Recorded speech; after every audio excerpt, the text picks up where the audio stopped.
Okay, देखिए अभी तक हम आपको याद होगा, आपको पिछले क्लासेस में आपको बताए थे कि हम आपको आर्टिकल के बारे में बता रहे थे कि 265 आर्टिकल है जो कहता है कि अगर टैक्स कलेक्ट हो रहा है, टैक्स उसका एक्ट है तो ही टैक्स कलेक्ट हो रहा है, अगर एक्ट नहीं होता तो टैक्स कलेक्ट नहीं होता। फिर हम आपको बताए 245 जिसमें हम आपको बताए कि ये बनाने का पावर किसको है, एक्ट बनाने का पावर। तो उसमें आप बोले कि हाँ मैम स्टेट को है पावर और पार्लियामेंट को पावर है, राइट।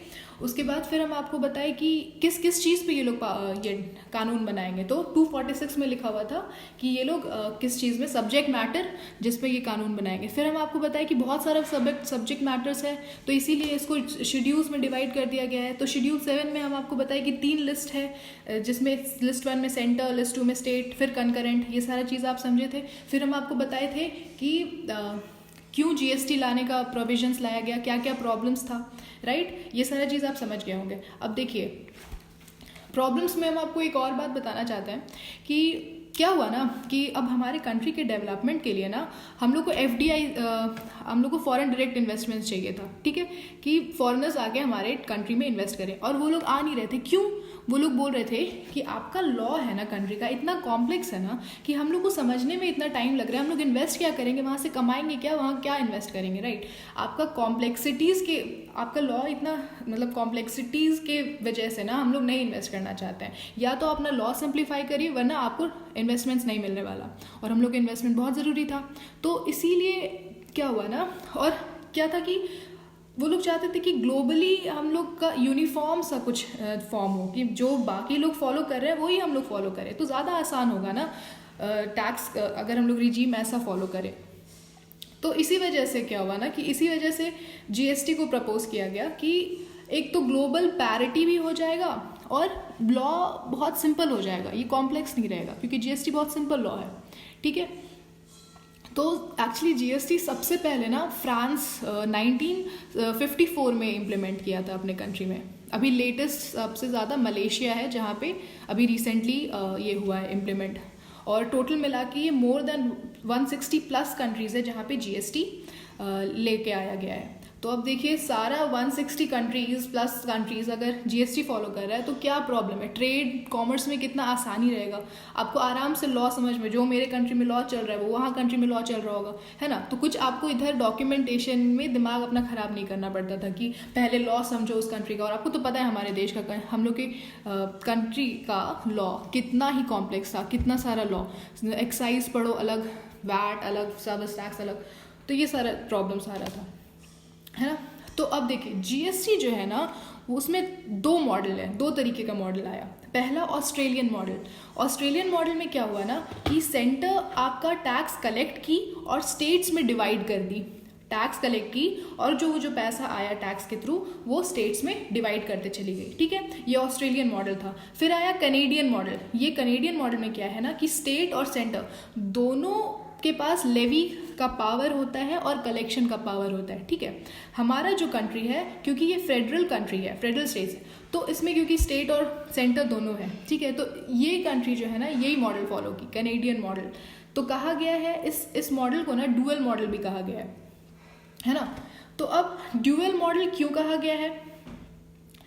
डुअल मॉडल इसीलिए कहा गया है ना क्योंकि इसमें एक टैक्स को कलेक्ट करने वाले 2 लोग हैं, एक टैक्स लगता है और 2 लोग उसको कलेक्ट करते हैं। फॉर एग्जाम्पल अगर कोई मान लीजिए 18% आपका टैक्स लगा तो 9% आपका सेंटर के जेब में जाएगा और 9% आपका स्टेट के जेब में जाएगा, समझे।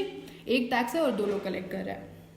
देखिए आपको याद है पहले हम लोग को सामान बना तो उस पर एक्साइज लगा, सामान बिका तो उस पर वैट लगा, हम लोग सर्विस दिए तो उसमें सर्विस टैक्स लगा।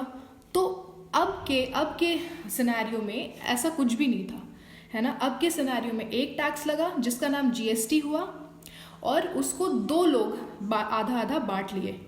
तो अब ये जो 2 लोग आधा आधा बांट रहे हैं, स्टेट जो बांटी, स्टेट के जेब में जो गया उसको एसजीएसटी के नाम से जाना गया और जो सेंटर के जेब में गया उसको सीजीएसटी के नाम से जाना गया, समझे आप लोग। तो